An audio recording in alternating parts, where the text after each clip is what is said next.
Hello friends, स्वागत है आपका मेरे इस चैनल पर एक और नए वीडियो के साथ। आज मैं आपको बताने जा रही हूँ अकाउंटिंग स्टैंडर्ड के बारे में कि अकाउंटिंग स्टैंडर्ड होता क्या है और कितने अकाउंटिंग स्टैंडर्ड होते हैं, कौन सा अकाउंटिंग स्टैंडर्ड किस चीज़ के लिए होता है। तो सबसे पहले अगर हम लोग बात करें कि अकाउंटिंग स्टैंडर्ड होता क्या है, तो अकाउंटिंग स्टैंडर्ड जो होता है ये एक बेसिक पॉलिसी डॉक्यूमेंट होता है अकाउंट्स के बारे में। ठीक है, इसका जो मेन एम होता है वो ये इंश्योर करना होता है कि आपने जो भी अकाउंट्स बनाकर तैयार किए हैं वो उसकी ट्रांसपेरेंसी क्या है, क्या वो रिलायबल हैं या फिर कंसिस्टेंसी है उसमें कि नहीं है। ये सारी चीज़ें पता करना या ये सारी चीज़ें देखना, ये सब अकाउंटिंग स्टैंडर्ड के अकॉर्डिंग होता है। ठीक है, जितनी भी ये सारी चीज़ें होती हैं अकाउंट्स में वो अकाउंटिंग स्टैंडर्ड के अकॉर्डिंग होती हैं। अब ये जो अकाउंटिंग स्टैंडर्ड है ये कौन इशू करता है? ये अकाउंटिंग बॉडी इशू करती है या फिर हम कह सकते हैं कोई भी रेगुलेटरी बोर्ड इसको इशू करता है, या फिर कभी कभी ऐसा भी होता है कि गवर्नमेंट भी डायरेक्टली इसको इशू कर सकती है। ठीक है, लेकिन अगर हम लोग अपने इंडिया की बात करें कि हमारे इंडिया में इसको कौन इशू करता है, तो हमारे इंडिया में अकाउंटिंग स्टैंडर्ड को इशू करने वाला ICAI है, मतलब Indian institute for chartered accountant. ठीक है, ये इशू करती है हमारे अकाउंटिंग स्टैंडर्ड को। तो चलिए देखते हैं कि कौन कौन से अकाउंटिंग स्टैंडर्ड होते हैं और किस चीज़ के लिए होते हैं। तो सबसे पहले अगर हम लोग अकाउंटिंग स्टैंडर्ड 1 की बात करेंगे, तो अकाउंटिंग स्टैंडर्ड 1 जो होता है वो होता है डिस्क्लोजर ऑफ अकाउंटिंग पॉलिसीज़। मतलब जो भी जब भी हम अकाउंट बना रहे हैं, जिस भी फर्म के लिए बना रहे हैं, उसमें जितनी भी हमने अकाउंटिंग पॉलिसीज़ बना रखी हैं, ले रखी हैं, उनको सभी को डिस्क्लोज़ करना। दूसरा होता है हमारा अकाउंटिंग स्टैंडर्ड 2, जो कि होता है वैल्यूशन ऑफ इन्वेंट्रीज, इन्वेंट्री के वैल्यूशन के लिए होता है। तीसरा होता है हमारा अकाउंटिंग स्टैंडर्ड 3, ये कैश फ्लो स्टेटमेंट के रिगार्डिंग होता है। जितनी भी पॉलिसी, जो भी हमारा कैश फ्लो स्टेटमेंट बन रहा है वो सारा के सारा हमारा अकाउंटिंग स्टैंडर्ड 3 के अकॉर्डिंग ही बना होना चाहिए। फिर नेक्स्ट है हमारा AS4, अकाउंटिंग स्टैंडर्ड 4, जो कि किसके लिए है? Contingencies and event occurring after the balance sheet date, ये उसके लिए है।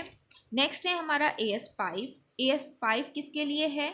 नेट प्रॉफिट और loss for the period prior period item and changes in accounting policies, ये हमारा इसके लिए है। नेक्स्ट आता है हमारा अकाउंटिंग स्टैंडर्ड 7, जो कि किसके लिए है? कंस्ट्रक्शन कॉन्ट्रैक्ट के लिए है। अगर हम कंस्ट्रक्शन का वर्क करते हैं, कंस्ट्रक्शन कॉन्ट्रैक्ट लेते हैं, तो हम अपने सारे जितने भी अकाउंटिंग वर्क करेंगे वो सब AS7 के अकॉर्डिंग करेंगे। नेक्स्ट आता है हमारा accounting standard 9, accounting standard 9 revenue recognization के लिए है।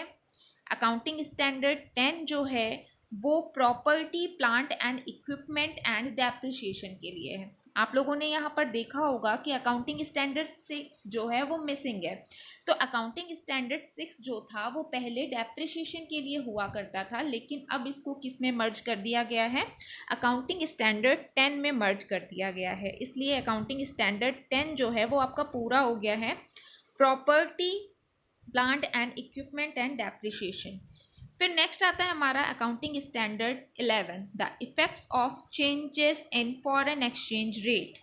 ये फॉरेन एक्सचेंज रेट की वजह से जो भी चेंजेस आते हैं उसका क्या इफेक्ट होता है, उसकी पॉलिसीज़ को हमें कैसे मेंटेन करना है, वो हमारा अकाउंटिंग स्टैंडर्ड 11 बताता है।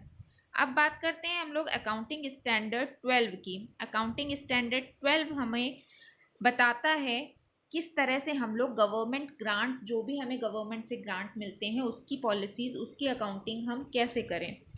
अकाउंटिंग स्टैंडर्ड 13 हमें इन्वेस्टमेंट की अकाउंटिंग बताता है कि अगर हमने कोई इन्वेस्टमेंट किया हुआ है तो हम कैसे अकाउंटिंग करेंगे। स्टैंडर्ड 14 हमें बताता है अमेलगमेशन की अकाउंटिंग। अमेलगमेशन मतलब अगर दो कंपनी आपस में मर्ज हो रही हैं, अमेलगमेट हो रही हैं, तो हमें क्या अकाउंटिंग करनी है, क्या पॉलिसीज़ फॉलो करनी है। AS15 हमें एम्प्लॉयज़ बेनिफिट के बारे में बताता है कि क्या क्या एम्प्लॉयज़ बेनिफिट हमें किस तरह से उसको रिकॉर्ड करना है। नेक्स्ट आता है आपका अकाउंटिंग स्टैंडर्ड 16 जो कि बोरोइंग का कॉस्ट के बारे में बताता है। अकाउंटिंग स्टैंडर्ड 17 हमें सेगमेंट रिपोर्टिंग के बारे में बताता है। सेगमेंट रिपोर्टिंग मीन्स मतलब जो भी हमारे अकाउंटिंग के डिपार्टमेंट्स होते हैं उनके बारे में, जैसे ऑपरेटिंग डिपार्टमेंट जो होगा, ऑपरेटिंग सेगमेंट जो होगा उसका हमें क्या करना है, या फिर कोई अदर जो सेगमेंट है उसका हमें क्या करना है, तो वो बताता है। फिर बात करते हैं हम लोग accounting standard related party disclosure की। अकाउंटिंग स्टैंडर्ड 18 हमें रिलेटेड पार्टी डिस्क्लोजर के बारे में बताता है। 19 में हम लोग लीज के बारे में अकाउंटिंग करते हैं, पॉलिसीज़ हैं उसमें। अकाउंटिंग स्टैंडर्ड 20 हमें अर्निंग पर शेयर्स की अकाउंटिंग बताता है। नेक्स्ट आता है अकाउंटिंग स्टैंडर्ड 21 जो कि हमें कंसोलिडेटेड फाइनेंशियल स्टेटमेंट के बारे में बताता है, उसकी पॉलिसीज़ बताता है। Accounting standard 22 accounting for taxes on income, इसके बारे में बताता है, इसकी पॉलिसीज़ बताता है। 23 में accounting for investment in associates in consolidated financial statement के बारे में इसकी पॉलिसीज़ बताता है। एंड 24 में हम लोग डिसकंटिन्यूइंग ऑपरेशन के बारे में, पॉलिसीज़ के बारे में जानते हैं। ठीक है, फिर अकाउंटिंग स्टैंडर्ड 25 आता है जो कि हमें इंटरिम फाइनेंशियल रिपोर्टिंग के पॉलिसीज़ के बारे में बताता है। नेक्स्ट आता है हमारा AS26 जो कि हमें इंटेंजिबल एसेट्स की पॉलिसीज़ के बारे में बताता है कि क्या क्या इसके रूल्स या पॉलिसीज़ होंगी अकाउंट्स में इसको करने के। अब आते हैं हम लोग नेक्स्ट अकाउंटिंग स्टैंडर्ड पे जो कि हमारा 27 है, जिसमें हम लोग financial reporting of interest in joint venture, इसकी पॉलिसीज़ और रूल्स के बारे में पढ़ते हैं, जो कि हमें ये बताता है कि किस तरह से हम लोग जॉइंट वेंचर की फाइनेंशियल रिपोर्टिंग करेंगे। फिर नेक्स्ट है हमारा अकाउंटिंग स्टैंडर्ड 28 जो कि इम्पेयरमेंट ऑफ एसेट्स के बारे में रूल्स में बताता है। नेक्स्ट आता है हमारा अकाउंटिंग स्टैंडर्ड 29 जो कि provisions, contingent liability and contingent assets की से रिलेटेड रूल्स के बारे में हमें बताता है।